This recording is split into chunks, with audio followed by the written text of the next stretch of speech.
और इस वीडियो में आप लोगों को बतलाया जाएगा कि काल जो है तो जीवों को कैसे मारता है, क्योंकि ये सवाल जो है तो अभी आया हुआ है और सवाल करने वाला व्यक्ति कहाँ का है ये ज़रूर मालूम नहीं है। क्योंकि कुछ लोग ऐसे होते हैं जो आईडी कार्ड भेजते हैं तो उससे नाम पता चल जाता है, और कुछ लोग ऐसे होते हैं केवल सवाल करते हैं तो उससे नाम का पता नहीं होता है। तो चलिए इस वीडियो में आप सब लोगों को जानना है कि काल जो है तो जीवों को कैसे मारता है। ये सवाल जो आया हुआ है इसको हम प्रैक्टिकल रूप से समझाने का प्रयास करेंगे। सबसे पहले तो आपको साथियों ये जानना होगा कि काल होता कौन है, क्योंकि जब काल को ही नहीं जानोगे तो काल जीवों को कैसे मारता है ये बात आप नहीं समझ पाएंगे। तो सबसे पहले आप सभी लोगों को ये जानना बहुत जरूरी है कि काल कौन होता है।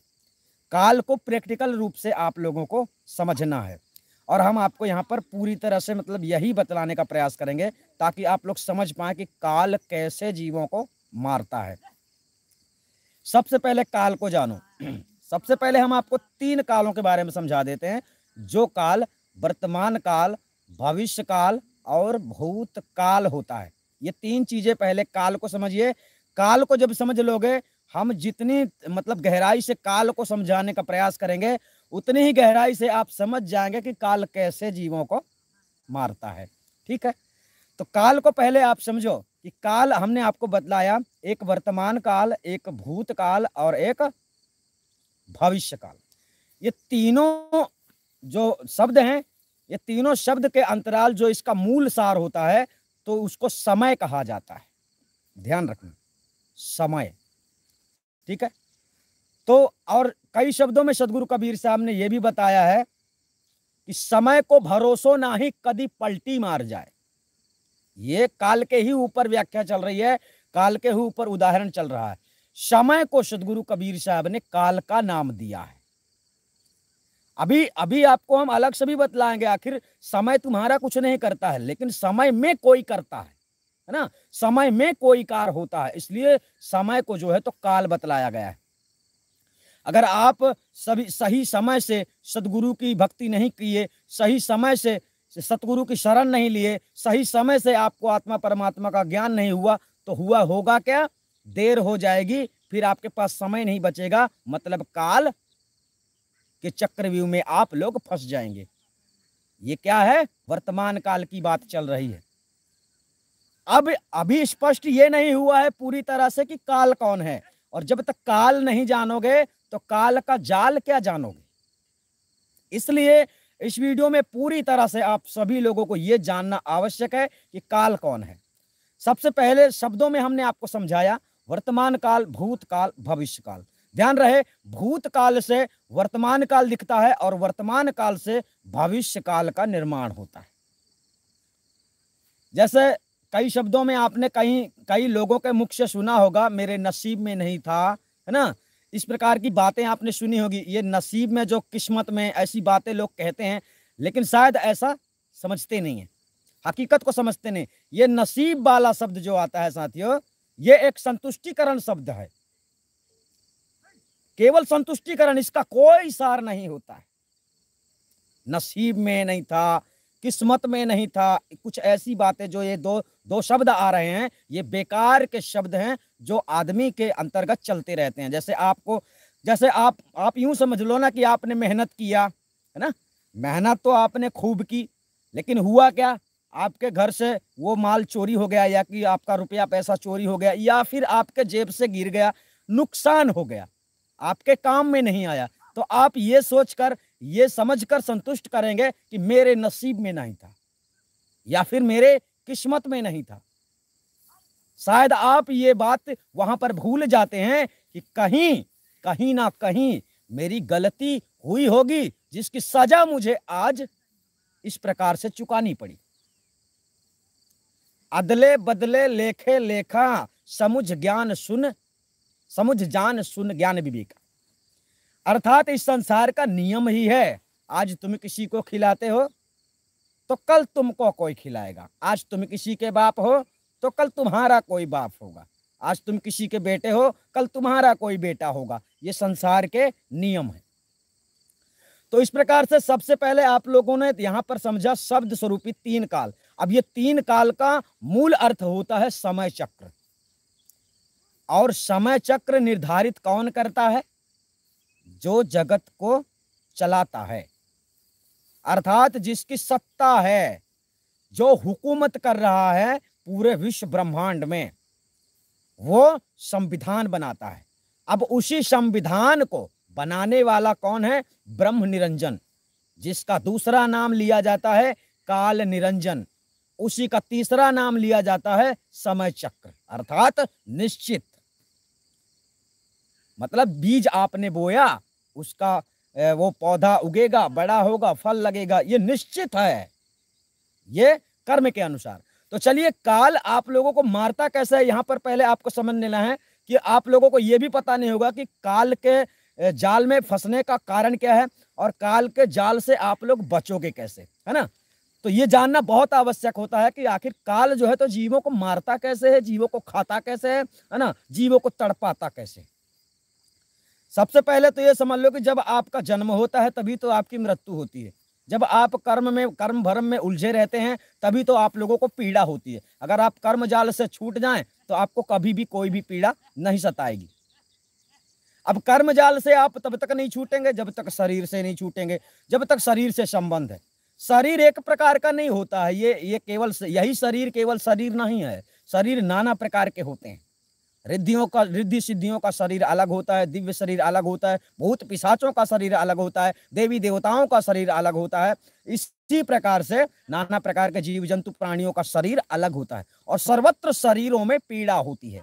ऐसा नहीं समझना है कि देवी देवताओं को पीड़ा नहीं होती, रिद्धि सिद्धियों को पीड़ा नहीं होती, यहां तक कि ब्रह्मा विष्णु महेश को भी पीड़ा होती है, जो कि श्रेष्ठ देवी देवता माने जाते हैं, ब्रह्मांड के तीनों गुण माने जाते हैं, उन्हें भी तकलीफ होती है। तो अब यहां आपको समझना है सबसे पहले भविष्य काल, वर्तमान काल, भूतकाल, इन तीनों काल के अंतर्गत जो संविधान है साथियों, भक्ति का संविधान। जैसे पहले के लोगों ने, भूतकाल जो चला गया, पहले के लोगों ने जो भक्ति किया उसी भक्ति को लोग आज भी कर रहे हैं। मतलब पहले के लोगों को भी काल के जाल में फंसना पड़ा, काल के जाल से वो छूट नहीं पाए, क्योंकि वो कल भी भक्ति गलत तरीके से कर रहे थे, तो वो मरे तो 84 में ही गए। 84 में गए मतलब काल के वशीभूत हो गए, काल के अंतर्गत फिर से फंस गए। और आज भी वही लोग कर रहे हैं जो पहले करते थे, जो लोग भक्ति वो वर्तमान में कर रहे हैं, और वही लोग आगे भक्ति करेंगे। तो ये सब कहां जाएंगे? 84 लक्ष योनियों में, काल के जाल में। यानी काल इनको मार रहा है बारंबार। मारने का मतलब ये है कि जब तक आप लोग जो है तो मुक्ति प्राप्त नहीं कर लेते तब तक आपको बारंबार मरना है। ये शरीर के मरने का मरना नहीं बताया जाता है। ये शरीर तो शून्य है। इस शरीर से चेतन प्राणी निकला कि ये शून्य अवस्था में ढल जाएगा, फिर इसमें ना चोट लगेगी ना दर्द होगा। भाई आत्मा इसमें नहीं रहेगी, कोई पीड़ा नहीं होगी। काट डालो, गुरी गुरी कर डालो, कोई खा जाए, यानी कहीं भी फेंक दो, चक्की में पीसो डाल के इसी शरीर को, शरीर कुछ नहीं बोलेगा। क्योंकि शरीर में बोलने वाला जब निकल जाता है तो शरीर का महत्व खत्म हो जाता है। तो यहां पर समझना है कि जितने गलत प्रकार से भक्ति कर रहे हैं, है ना, हालांकि भक्ति करने वालों को ही नहीं, हर किसी को काल ही खाता है, लेकिन उसका संविधान को समझने का प्रयास करो। जो उसने संविधान बनाया है, जैसे कि ब्रह्म निरंजन ने एक स्वयं का इस संसार में संविधान बनाया है। अब भक्ति करने वाले जीव आत्माओं प्राणियों को यह समझ में नहीं आता है कि हमें सही तरीके से भक्ति करने का मार्ग मतलब कैसे मिलेगा। अर्थात आप मंजिल पाना चाहते हो, परमात्मा को पाना चाहते हो, निर्माण की प्राप्ति करना चाहते हो। अब संसार में उसने इतना जाल बिछा दिया है, इतने प्रकार के ग्रंथ निर्माण करवा दिए हैं, मतलब जितने महापुरुष आते हैं ना, ये सभी यम के दूत माने जाते हैं। जो यम के दूत आकर नाना प्रकार के चमत्कार करके, नाना प्रकार के आप लोगों को मतलब वाणियों की रचना करके, ग्रंथों की रचना करके आप लोगों को जो है तो भ्रमित कर देते हैं। इससे होता क्या है कि सारी जिंदगी आप भी पढ़ते हैं, आपको भी सही तरह से भक्ति नहीं मिलती, आप भी सही तरह की भक्ति नहीं कर पाते, और जमाने में उसी ग्रंथ को कोई और पढ़ेगा तो वो भी सही तरह की भक्ति नहीं कर पाएगा। भक्ति करता रहेगा जीवन भर, लेकिन सही तरह से भक्ति नहीं करोगे, सही तरह से काम नहीं करोगे, तो बात यही है कि परिणाम सही नहीं मिलेगा। भाई खेत में जोत दो, हल चला दो, और कुछ बोओगे ही नहीं तो जमेगा कहां से? जब जमेगा नहीं तो उगेगा कहां से? तो इंतजार करने का क्या फायदा है? तो लोग भक्ति करने वालों को आजकल क्या है, धोखाधड़ी की भक्ति चल रही है। सारे लोग संसार में। तो यानी सबको काल किस तरीके से खा रहा है ये तुमको पता है? वो तुमको मुख में डाल के नहीं खाता है, काल किसी को भी मुख में डालकर नहीं खाता है। काल इस प्रकार से ये शरीरों को नहीं खाता है, काल किसी की गर्दन नहीं उड़ाता है। ये सब काल के संविधान के अंतर्गत आता है, जो कि जो प्राणी भक्ति करने के बाद परमात्मा की प्राप्ति नहीं कर पाता है वही मरता है, और जो परमात्मा की भक्ति करके परमात्मा को जान पहचान लेता है और अपनी स्थिति परमात्मा में बना लेता है, उसे काल नहीं खा पाता है किसी भी तरीके से। इस शरीर की बात करो तो ये शरीर तो देखो, कहीं गाड़ी में चपेट के चला गया, कहीं किसी ने आपको जहर खिला दिया तो चला गया। शरीर का नष्ट होना बहुत सरल, बहुत आसान काम है।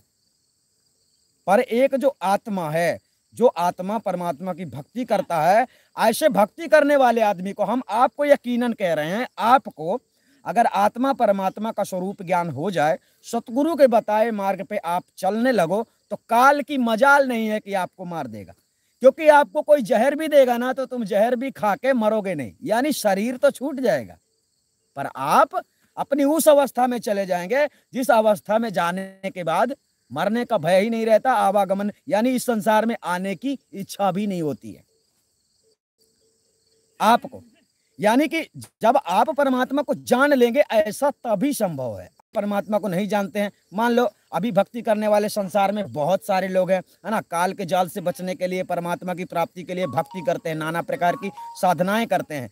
तो होता क्या है, आप लोग विचार नहीं करते हैं। मान लीजिए कि आप लोग रोज ऐसा करते हैं, ध्यान करते हैं, उदाहरण के लिए हम दे रहे हैं, आप ध्यान करते हैं, आपकी रोज की आदत है ध्यान करने की, चलो ध्यान करते हो रात में, आपके साथ किसी ने दगा किया, यानी आपके खाने में किसी ने जहर मिला दिया और आपने वो खाना खा लिया। अब जब तुमको पीड़ा होगी, वो शरीर पीड़ित करेगा, तब तुम कैसे ध्यान लगाओगे? उस समय पर ध्यान नहीं लगा पाओगे। मतलब जो परमात्मा को रोज तुम दर्शन किया करते थे, जिसको खपड़िया में ध्यान लगा के देखने का प्रयास किया करते थे, ये सारी क्रियाएं आप नहीं कर पाओगे। बात वही है, तब तक अब पीड़ा हो रही शरीर में। लेकिन परमात्मा आत्मा का स्वरूप ज्ञान जब हो जाता है, तब आपको न ध्यान लगाना पड़ता है न कुछ। यानी मरने के 1 सेकंड पहले भी अगर आपके पास 1 सेकंड का भी मौका है, तो अपनी स्थिति तुम परमात्मा में बना सकते हो तत्काल। जानते हो ना उसको। जब आपको यही नहीं पता है कि हमको जाना कहाँ है, ठहरना कहाँ है, रुकना कहाँ है, तो सड़क में चलते ही रहोगे ना। इसी प्रकार से प्राणी जो है तो संसार में चलते ही रहते हैं, यानी भक्ति करते ही रहते हैं। दरअसल भक्ति जो है तो भक्ति के नाम पर केवल और केवल पाखंड किया गया है, पाखंड फैलाया गया है, और उसी पाखंडों में सर्वत्र संसार जो है तो फंसा हुआ है। जितनी भी किताबें आप लोग पढ़ते हैं, कोई भी किताब पढ़ लो, हम कहते हैं कबीर साहब की बीजक ही पढ़ लो, तो बीजक पढ़ने से तुम्हारे अंदर वो स्थिति नहीं आ जाएगी, वो प्रेम प्रवेश नहीं हो जाएगा, केवल सत्य असत्य को समझ पाओगे थोड़ा बहुत। किताबों में सब्जी का तस्वीर होता है, दाल चावल का तस्वीर होता है, लेकिन वो फोटो को देखने से किसी का पेट तो भरता नहीं है, उसमें से स्वाद तो मिलता नहीं है। तो ये सब आप लोगों को समझना मतलब बहुत जरूरी है कि जितने किताबी ज्ञान लोग दे रहे हैं, तो किताबी ज्ञान में वो सार है ही नहीं। यानी रही बात, जैसे काल की बात चली, काल कैसे मारता है, ये विधान ही हम आपको बतला रहे हैं। वैसे काल ने नाना प्रकार के फंदे बना के रखे हुए हैं, है ना। इस संसार में भी देखो, इस संसार में भी कोई जब ज्यादा ही गलत करता है तो उसको फांसी में चढ़ा दिया जाता है, ऐसी भी बातें होती है। ये भी काल का ही संविधान है। ये आज वर्तमान में कोई सोचे कि भाई डॉक्टर अंबेडकर ने संविधान बनाया है, ये डॉक्टर अंबेडकर कल थे, आज तो है नहीं, लेकिन वो काल तो आज भी है, वर्तमान काल है ना, भूतकाल गया, भविष्य काल आने वाला है। वो काल तो सदैव से है और सदैव रहेगा, और वही काल सबको मारता है। कैसे मारता है? अपने संविधान में फंसा कर। मतलब संविधान में मतलब यही है कि आपको जो करना जरूरी है, जैसे कि आप पैसे कमाना चाहते हैं तो मेहनत करेंगे, खाना खाना चाहते हैं तो खाना बनाना पड़ेगा, या फिर कोई बना कर देगा तभी आप खाएंगे, ऐसे ही ऑटोमेटिक तो कुछ हो नहीं जाएगा, तो करना पड़ेगा, है ना। तो काल जो है तो किसी को कुल्हाड़ी लेकर नहीं मारता है, उसके मारने की प्रक्रिया अलग है। साहब ने क्या बतलाया है, चलो हमने एक वाणी में बतलाया था, रहना है होशियार नगर में एक दिन चोरवा आएगा। अब कौन से नगर में? ये नगर है तुम्हारा, एक दिन चोरवा आएगा। वो कौन चोर है? चोर वही है जिसको तुम पकड़ नहीं पा रहे, जिसके बारे में तुम जानते ही नहीं हो, वही तो चोर है। अब वो सब आपका लूट लूट रहा है, आपको बर्बाद करने के चक्कर में लगा हुआ है, और आप लोग उसके बारे में नहीं जानते, वही तो चोर है।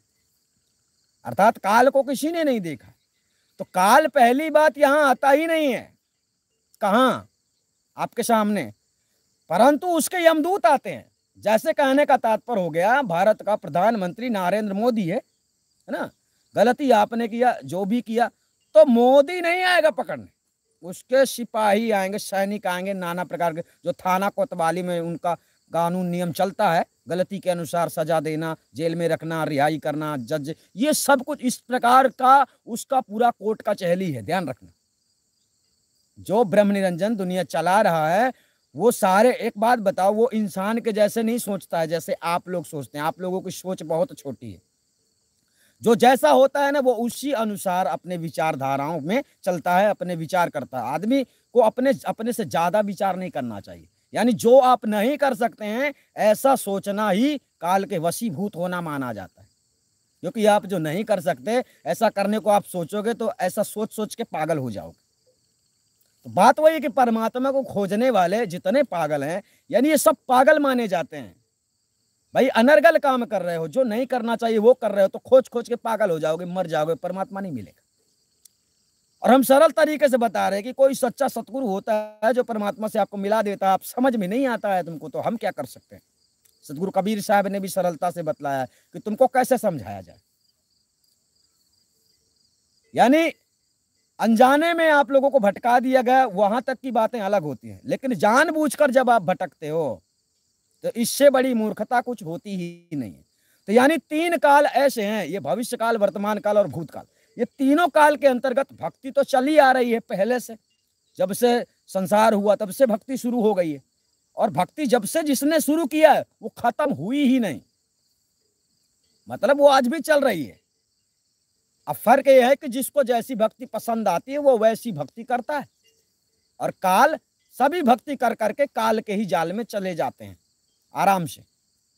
सारी जिंदगी भ्रमित करने वाले यहाँ काल के दूत बैठे रहते हैं, किताब लिखने वाले भी उसके दूत आते हैं, फिर उसको पढ़ के सुनाने वाले भी उसके दूत आते हैं, फिर आप लोगों को भ्रमित करने वाले भी उसके दूत स्वयं के आते हैं। और वही तो नाना प्रकार के आडंबर करते हैं, है ना, लोक दिखावा करते हैं, मान बढ़ाई करते हैं, और सत्य की बात स्वीकार नहीं करते हैं। वो ऐसे ही लोग यम के दूत माने जाते हैं, जो झूठ बोलते हैं, सत्य को स्वीकार नहीं करते। अब बात तो वही है कि अगर आज भी आप सब लोग विचार करेंगे तो आपको समझ में आ जाएगा, जिस काल की बात यहाँ पर, जिस काल की बात मतलब हम बतला रहे हैं, वो काल यानी विश्व को चलाने वाला, जगत को चलाने वाला, संसार को चलाने वाला जगत कर्ता जो माना जाता है, उसका संविधान, और यानी उसके संविधान के अनुसार जो समय चक्र चल रहा है, वर्तमान काल, भूतकाल, भविष्य काल, इस काल के दरमियान सर्वत्र जगत जो है, सर्वत्र जगत के जीव जो है मरते हैं इस काल के दरमियान। यानी जो कर्म करते हो परिणाम तो आपको वही मिलता है।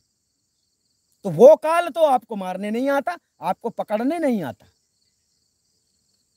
यानी आप सब में से किसी को भी वो काल डायरेक्ट से मारने नहीं आता है। अब यहां देखो कई प्रकार के तरीके बना दिए गए हैं मारने के लिए, कहीं कहीं किसी का मर्डर हो जाता है, तो वो काल तो नहीं आता है, वो यही अपना सिस्टम बना के रखा हुआ है कि तू थोड़ा किसी से विवाद करेगा, लफड़ा करेगा, झगड़ा करेगा तो मारा जाएगा, गाड़ी उल्टा सीधा चलाएगा तो कहीं जाके घुस जाएगा।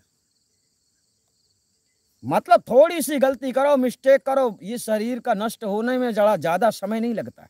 तो ये आता है वर्तमान काल, भविष्य काल, भूतकाल, समय चक्र के अंतर्गत। और समय जो है, समय की साथियों बहुत कीमत होती है। कहते हैं ना कभी कभी कि ये एक्सीडेंट जब होता है तो अक्सर लोग ऐसा विचार किया करते हैं 2 मिनट और नहीं आता तो सब ठीक था। जब कहीं एक्सीडेंट होता है तो ऐसा लोगों के मन में विचार आता है कि 2 मिनट, या कि 2 मिनट पहले आ जाता, तो ऐसा नहीं होता। तो समय की कितनी वैल्यू होती है। तो समय समय ही आप लोगों को यानी कि भक्ति करने का मौका देता है। समय ही बड़ा बलवान होता है, और समय काल का दूसरा नाम है। ब्रह्म निरंजन वो काल अलग है, उसकी बात हम नहीं कर रहे हैं, लेकिन उसका ही संविधान जो है वो समय है। और उस समय के अंतर्गत यानी आपको समय दिया गया है भक्ति करने के लिए, है ना, मुक्ति की प्राप्ति करने के लिए आप लोग कर्तव्य कर सकते हो, पश्चाताप कर सकते हो, आपको समय दिया गया है। अब ये समय को चाहे तुम गवा दो और चाहे इस्तेमाल कर लो। मतलब तुम काम कर रहे हो, ड्यूटी कर रहे हो, तुमको बोल दिया गया आधा घंटा बैठ ले, तो अब चाहे तुम बैठ लो, चाहे घूम लो और चाहे उसी में काम कर लो। तो साहब ने यानी धरती को चलाने वाला, संविधान वाला, यानी ब्रह्म निरंजन के संविधान के अंतर्गत जब आपको मनुष्य का शरीर मिल जाता है, तब आपको यूं समझना चाहिए कि मुझे एक मौका मिल गया। और वो हम नहीं कह रहे हैं, सारा जगत कह रहा है, और उसके साथ साथ सदगुरु कबीर साहब की वाणी भी कह रही है। क्या बताया है वाणी में? जीती बाजी क्यों तुम्हारी, यह तेरो है अवसर भारी, अब की बार चित चेत खेलनर, यही तुम्हारी पारी। ये आपको अवसर दिया गया है, ये तुम्हारे हाथ में है कि भक्ति करना है कि नहीं करना है। ऐसा नहीं कि तुम्हें भक्ति करने से कोई रोक देगा, रोकेगा नहीं। चलने का सही मार्ग होना चाहिए, क्योंकि जो दुनिया का मालिक है, जिसने संविधान बनाया है, वो सबके साथ न्याय करता है, किसी के साथ अन्याय नहीं करता, पक्षपात नहीं करता। आजकल के लोग पक्षपात करते हैं, आजकल के लोग अन्याय करते हैं, वो नहीं करता है। उसे इन दान दौलत, लोभ मोह माया प्रपंच से फर्क नहीं पड़ता, ये तो सब उसी का है। जगत चलाने वाला उसका ही ये सब है, तो उसे इन चीजों की जरूरत नहीं होती। वो सबके साथ न्याय करता है, चाहे इतना छोटा प्राणी हो चाहे कितना बड़ा प्राणी हो, उससे फर्क नहीं पड़ता। तो इस प्रकार से काल जो है, जो काल साथियों जीवों को खाता है, बात हम यहां कह रहे हैं, जो खाता है वो कोई वो काल नहीं है जो काल दुनिया को चला रहा है, बल्कि उसके संविधान के चक्रव्यूह में फंसकर मरने वाले भविष्य काल, वर्तमान काल और भूतकाल को लेकर। भाई भूतकाल में मर गए, वर्तमान काल में मर रहे हैं, भविष्य काल में मरेंगे। यही तीनों काल जो है सर्वत्र जगत के जीवों को खा रहे हैं। और इसका सबसे बड़ा नाम हमने आपको बताया, समय। समय को भरोसा नहीं, कभी पलटी मार जाए। तो अभी हमने उस वाणी को समझाने का प्रयास किया, समझाया नहीं है। जीती बाजी क्यों तुम्हारी, यह तेरो है अवसर भारी। साहब ने अपने शब्दों में समझाने का प्रयास किया है कि ये तुम्हें जो अवसर मिला है, मनुष्य का तन जो प्राप्त हुआ है, तो ये एक अवसर आपको मिला है और तुम इस खेल में जीत सकते हो। आपके साथ खेल खेल रहा है, पता नहीं है आप लोगों को। जगत को चलाने वाला आप सब लोगों के साथ खेल खेल रहा है और बारंबार आप लोग हार जाते हो, लेकिन इस बार आपको मौका मिला है, आप जीत सकते हो। बारंबार क्यों हार जाते हो, हम बताते हैं। इसके पहले मान लो तुम गधा थे, और उसके पहले तुम घोड़ा थे, उसके पहले और हाथी थे, और उसके पहले तुम सुमर थे, और नाना प्रकार के जीव प्राणियों को समझ लो ना। तो अब जब आप दूसरे शरीरों में भ्रमण कर रहे थे, तब आप भक्ति तो कर नहीं सकते थे, यानी वो जैसा चाहता था आपको वैसा ही भोजन मिलता था, जैसा वो चाहता था वैसा ही आपको सोने का बिस्तर मिलता था। मतलब सोने के लिए अभी तो पलंग में सोते हो, बाकी पशु पक्षी जीव जंतु कहाँ सोते हैं, कैसे सोते हैं? जैसे वो सुलाता है, जैसा स्थान वो देता है, जैसी स्थिति वो खड़ी कर देता है, उसी स्थिति में जीवन को गुजारना पड़ता है, और फिर वो जीवन भी नष्ट हो जाता है। यानी भक्ति के काम में तो आता ही नहीं है कोई भी शरीर, दूसरा कोई शरीर भक्ति के काम में आता ही नहीं है। तो एक मनुष्य का शरीर ही भक्ति के काम में आता है। तो साहब ने कहा है, जीती बाजी क्यों तुम्हारी, यह तेरो है अवसर भारी। इतना बड़ा मौका गवाओ मत इसे, अब की बार चित चेत खेलनर, यही तुम्हारी पारी। मतलब कहने का सदगुरु कबीर साहब का यहाँ पर यह होता है, अब की बार चित चेत मतलब सोच समझ कर खेलना। ये तुम्हें एक मौका मिला है, अगर ये मौका गवा दिया, थोड़ा सा आपने मतलब मिस्टेक कर दिया, गलती कर दी, तो फिर तुम वहीं गिर जाओगे जहां से निकल कर अभी इतने ऊपर में आकर बैठे हुए हो। मनुष्य का तन पाया है ना, देवी देवताओं को भी दुर्लभ है ये शरीर, इस शरीर की वो वैल्यू है। तो इस शरीर की लोग वैल्यू नहीं करते, सोना का वैल्यू करते हैं, चांदी का वैल्यू करते हैं, अच्छा अच्छा खाना पीना की वैल्यू करते हैं, अच्छे अच्छे कपड़े लत्तों की वैल्यू करते हैं। तो वैल्यू अगर तुमने शरीर की नहीं समझी, तो धन दौलत की वैल्यू क्या समझते हो, क्या समझोगे? शरीर से बढ़कर कुछ नहीं। आपने करोड़ों कमाया और मिनटों में आपकी सांस टूट गई, तो करोड़ों तुम्हारे यहीं धरे रह जाएंगे, उसमें भी लड़ाई करेंगे लोग लड़ लड़ के, ये मेरा हिस्सा है और ये मेरा हिस्सा है। तो इस प्रकार से सदगुरु कबीर साहब ने जो उपदेश दिया है साथियों, उनके संदेश में ये आता है कि आप लोगों को जीते जी जीवन का जो मकसद है उसे पूरा करने का अधिक प्रयास करना चाहिए, क्योंकि आप समय जो है गवा रहे हो, लौट नहीं सकता है आपका समय। यानी धोखे में जितने संसार के लोग भक्ति कर रहे हैं नाना प्रकार के पंथा पंथी में, और परमात्मा की प्राप्ति हुई नहीं है, तो यह धीरे धीरे से समय बीत रहा है। यानी कब से, जैसे कि 2020 से आदि अनादि मुक्ति पंथ की स्थापना हुई है, और बताया गया है कि आत्मा परमात्मा का ज्ञान आपको तुरंत हो सकता है, होता है, परंतु नियम पे चलना पड़ता है, सतगुरु के बताए मार्ग पे चलना पड़ता है, और ये देखना पड़ता है। मतलब ये समझो कि आदि अनादि मुक्ति पंथ में संत देवराज की एक जिम्मेदारी है कि उन्हें भक्तों की जांच पड़ताल करनी है कि ये भक्त ही है कि नहीं, क्योंकि सदगुरु कबीर साहब ने एक शब्द में गहरा रहस्य बतलाया है कि धर्मदास तुम तो ही लाख दुहाई, सार शब्द बाहर नहीं जाई। उन्होंने लाख प्रयास किया सदगुरु कबीर साहब ने कि मेरा भेद जो है, मेरा ज्ञान जो है, और मेरी शिक्षा जो है, मेरा मतलब मूल ज्ञान समझो, आत्मा परमात्मा स्वरूप ज्ञान समझो, वो उसी को प्राप्त होना चाहिए जो मेरा प्रेमी है, जो मेरा दीवाना है, जो परमात्मा का सच्चा दीवाना है, वो परमात्मा को जानने का अधिकारी है और परमात्मा के पास पहुंचने का अधिकारी है। हर कोई नहीं है। लोभ की भक्ति करे न कामा साहेब परम सयाना, अगम अगोचर धाम धनी को सबे कहाँ है वहां जाना। साहब कह रहे हैं कि लोभ की भक्ति, जो लोग लोभ से भक्ति कर रहे हैं, ऐसे लोग परमात्मा की स्थिति में नहीं जा पाते, वो जाने के काबिल ही नहीं होते। यानी वहां पहुंचना चाहते हो, मुक्ति प्राप्त करना चाहते हो, तो संविधान को आपको समझना होगा। जिस प्रकार से हमने बतलाया वर्तमान काल, भूतकाल, भविष्य काल, ये तीनों काल की ताकत आप नहीं जानते हैं। तीनों काल की ताकत, भविष्य के बारे में आपको पता नहीं है कि कल क्या होगा, मगर काल भविष्य में क्या होना है आपके साथ, ये काल निर्णय करेगा। यानी संसार को तो वही चलाता है। तो भाई तुम क्या कर रहे हो, ये सब उसकी नजर में है, ये सब उसकी नजर में है। ये मत सोचो मुझे कोई नहीं देख रहा है, तुम्हें सब देख रहे हैं भैया। तुम्हें कुछ नहीं दिख रहा है कि क्या होने वाला है। इसलिए अब की बार चित चेत खेल, नर साहब ने कहा यही तुम्हारी पारी, लापरवाही मत करना, चतुराई मत करना, बहुत होशियारी मत करना, वरना फिर गड्ढे में जाओगे। मतलब काल से तो बचना चाहते हो, लेकिन काल से बचना इतना आसान नहीं है।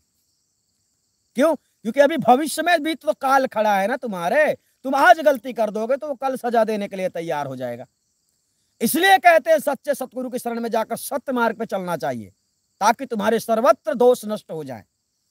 जब दोष नष्ट हो जाएंगे तो काल भविष्य में भी खड़ा रहेगा ना, तो तुमको पकड़ नहीं पाएगा। वो बोलेगा जा भैया तू तो रिहा है, तेरा तो कोई दोष ही नहीं है। तीनों काल में भविष्य है, मतलब तीनों कालों में, तीनों समय में काल आपके साथ है। भूतकाल में, अब भूतकाल ये है कि वो चला गया, आखिर चला तो गया, किसी को तो लेके गया। जितने मर गए भूतकाल में, तो उस समय में जिसको लेकर गया वो सबको जीव को खा गया ना। परंतु बात वही है कि सदगुरु कबीर साहब के संविधान में अगर कोई चलकर मुक्ति प्राप्त कर लेता है, केवल वही जीव प्राणी बचता है, वही चेतना बच पाती है, बाकी सबको काल खाता है। अब काल के खाने का मतलब यही है, 84 लक्ष योनियों में गए, काल के मुंह में चले गए। एक बोलने की भाषा है, काल आपको मुंह से खाता नहीं है, ये भी आपको समझना, मुंह फाड़े बैठा नहीं है।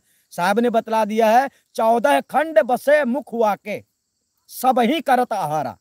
साहब ने यहां पर भी शब्द में बताया है 14 खंड बसे मुख हुआ के सब ही करत आहारा। कहने का तात्पर्य काल सबको खा रहा है। अब इसका मतलब कोई ये ना समझे कि मुख में बैठा के तुमको खा रहा है, ऐसा नहीं है। आप काल के जाल में जा रहे हैं, काल की भक्ति कर रहे हैं। अब वो सारी भक्ति काल की होती है जो कि आप लोगों को झूठे गुरुओं के द्वारा प्राप्त होती है। ऐसे बहुत सारे पंथ हैं, बहुत सारे गद्दियां हैं, जिनका हम यहाँ पर नाम नहीं ले सकते, क्योंकि नाम लेना कोई इंपॉर्टेंट नहीं है। आप लोगों को खुद ही समझना है, क्योंकि सत्य ज्ञान, अगर आदि अनादि मुक्ति पंथ का आप लोग ज्ञान सुनते हैं और सुनते रहते हैं, समझते रहते हैं, तो धीरे धीरे से आप वैसे भी जान जाएंगे कि जगत में जितने ज्ञानी हैं उनमें से सही कौन बोल रहा है और गलत कौन बोल रहा है। इसका निबेरा आप जब सुनते रहेंगे तो आपके अंदर वो ज्ञान आ जाएगा, समझदारी आ जाएगी, परखने लगोगे, समझने लगोगे, फिर आप भी हमारे ही जैसे आप लोगों को भी समझ में आने लगेगा। बात वही है, कोई बात हम जानते हैं आप नहीं जानते हैं तो आप भी जान लोगे, है ना। तो वही बात है कि जिस प्रकार से सदगुरु कबीर साहब ने समझाने का प्रयास किया है, काल से छुटकारा देने का रास्ता दिया है, वो रास्ता साथियों ध्यान नहीं है खपड़ी में लगाना, जप तप सुमिरन मंत्र नहीं है, कोई भी ऐसी विधि साधना नहीं है। सदगुरु कबीर साहब ने आपकी रहनी गहनी को सुधारा है, अर्थात बताया कि समझ सोच कर चलो और ऐसा चलो कि तुम किसी भी हाल में दोषी ना बन सको। यहाँ बहुत सारे लोग मिलते हैं तुमको उकसाने वाले, उकसाने का मतलब क्या होता है, लड़वाने वाले, षड्यंत्र में फंसाने वाले, फालतू का टेंशन देने वाले। तो इस प्रकार में तो तुमको 10 साल जीना होगा तो पता चला दूसरे दिन ही तुम्हारा काम खत्म हो जाए। अब भाई लड़ाई झगड़े में आदमी क्या करता है, अहंकार में चूर हो जाता है। जब मनुष्य के अंदर अहंकार प्रकट होता है तो उसे कुछ दिखाई नहीं देता। अहंकार जीवन का पतन कर देता है। और अहंकार एक प्रकार का नहीं होता है, अहंकार नाना प्रकार के होते हैं। थोड़ा बड़ा पढ़ लेना, थोड़ा बड़ा किताबी ज्ञान को जान लेना भी अहंकार होता है। हमने आपको बतलाया था एक बार कि ज्ञानी बनकर फिर से अज्ञानी बनने वाली कला को कबीर ज्ञान कहते हैं। ज्ञानी बनने का फिर घमंड हो जाता है भाई, इसलिए ज्ञानी बनकर, एक बार ज्ञानी बनकर देखो, जहां नहीं जानते हो यहां तो तुम अज्ञानी हो गए, जहां नहीं जानते हो यहां तुम अज्ञानी हो गए, और जहां जानते हो वहां ज्ञानी हो गए। और जब जानते भी हो और नहीं भी जानते हो, ऐसी दशा में आप अंतर्यामी होते हो। मतलब आप जानते हो परंतु उसका अभिमान नहीं है आपको, उसका घमंड नहीं है आपको। अज्ञानी तो ये है कि वो रास्ता ही नहीं मिलता। भाई ज्ञान बात वही है कि आपके पास 5 रुपया है ना, तो आप सबको यही बताओ भैया मेरे पास 5 रुपया ही है। ऐसा मत बताओ कि नहीं नहीं मेरे पास 5 लाख रुपया।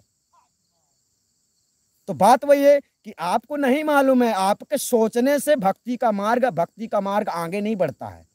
आपके चलने से क्या पता तुम चल रहे हो, ये मालूम है भक्ति वाला मार्ग ऐसा है साथियों कि ये रास्ता बढ़ जाता है, बढ़ता है। बाकी संसार का सड़क जो है ये बढ़ते नहीं है, ये ज्यों के त्यों वैसे ही रहते हैं। लेकिन भक्ति वाला मार्ग ऐसा है, तुमने थोड़ी सी गलती की ना तो 5 किलोमीटर बढ़ जाता है। मतलब कहने का 5 किलोमीटर नहीं बढ़ता, मतलब हम बतला रहे हैं कि तुम चल रहे हो और तुम्हें कोई खींच लेता है, तुम फिर उसी जगह में आ जाते हो, फिर चलना शुरू करते हो।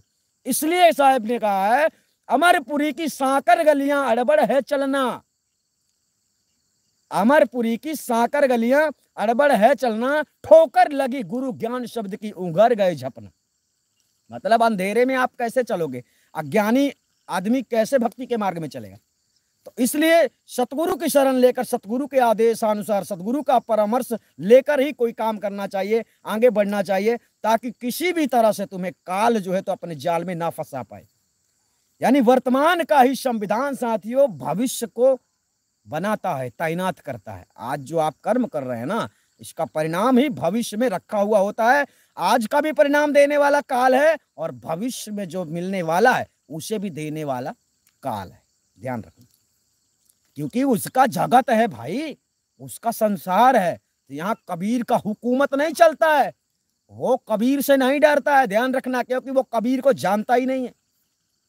जो इस दुनिया को चला रहा है ना, वो परमात्मा को जानता ही नहीं है, इसलिए वो परमात्मा खुद बना बैठा है। यहाँ का निर्णायक वही है, ये आप सबको समझना है। वो किसी की नहीं सुनता है और सुनेगा भी नहीं, समझ गए। क्योंकि वो खुद, साहब आपने शायद सुना नहीं होगा, साहब की बीजक वाणी में आता, अगुआ भूला ब्रह्म निरंजन झाई आप ईमानी, जाई देखत इच्छा की ना इच्छा ते अभिमानी। अभिमानी करता हुए बैठा, नाना पंथ चलाया, नाना ग्रंथ चलाया, वही ग्रंथ में ब्रह्मा भूला वेद का अंत न पाया। इस प्रकार से बहुत सारी वाणियां साहब ने समझाई। तो जो इस दुनिया को चला रहा है ना, फर्क इतना है साथियों कि वो किसी के साथ अन्याय नहीं करता। कर्म आप आज करते हो तो कुछ परिणाम अभी मिल जाता है और कुछ परिणाम बाद में मिलेगा, बाद के लिए रखता है वो। भाई अच्छा किया तो अच्छा वाला परिणाम कुछ अभी मिल जाएगा, कुछ बाद के लिए रखेगा वो। भाई उसका भी तुम खाते पीते हो ना, तो उसका भी कुछ ना कुछ तो जाता है ना, तो वो उस एडजस्टमेंट करके आप लोगों का हिसाब किताब रखता है कि भाई यहाँ तूने क्या किया है, तेरे पास कितना अच्छी अच्छाई बची है तेरे पास, और कितनी बुराई बची है। वो अच्छाई बुराई को मतलब आप ये समझ लो कि तराजू में रख कर तौलता है, और तौलने के बाद में सब बताया कि तूने अच्छा ज़्यादा किया है तो चल तू बरी हो गया, अब बुरा ज़्यादा किया है तो फिर घसीटता है यहीं 84 लच्छियों में। तो काल इसी प्रकार से तीनों काल में जितने संसार में भक्ति कर रहे हैं, वैसे तो सबको मारता ही है, सबको खाता है, उसके आने के कई तरीके हैं। अर्थात इस संसार में जैसे कि अब एक प्रश्न ऐसा उठता होगा कि जब मनुष्य मरता है तो क्या उसको यमदूत लेने आते हैं? निश्चित रूप से आते हैं। जो यमदूत होते हैं यानी कि उसके संविधान को चलाने वाले ब्रह्मा विष्णु महेश हैं, ध्यान रखना। उनका कारोबार जो है, यानी कि ब्रह्म निरंजन ने जो है तो ब्रह्मा विष्णु महेश को अपना कारोबार दिया है, और ब्रह्मा विष्णु महेश का डिपार्ट जो है ये अलग है तीनों लोगों के अनुसार। इन्होंने अपने अपने थाना खोल के रखे हुए हैं, जैसे गांव-गांव में शहरों शहरों में थाना होता है, कोर्ट कचहरी होती है, ऐसा उन लोगों का स्वयं का डिपार्टमेंट होता है। देवी देवताओं का, शक्तियों का, ये सारा संसार में जो कार्यभार चल रहा है शक्तियों से चल रहा है, ऑटोमेटिक कुछ भी नहीं हो रहा है। मेघों को चलाने वाला भी कोई है, सूर्य को आदेश देने वाला भी कोई है, चंद्रमा को आदेश देने वाला भी कोई है। वरना अगर वो हुक्म कर देगा ना ये सूरज तुझे कल नहीं निकलना है, तो निकल नहीं सकता।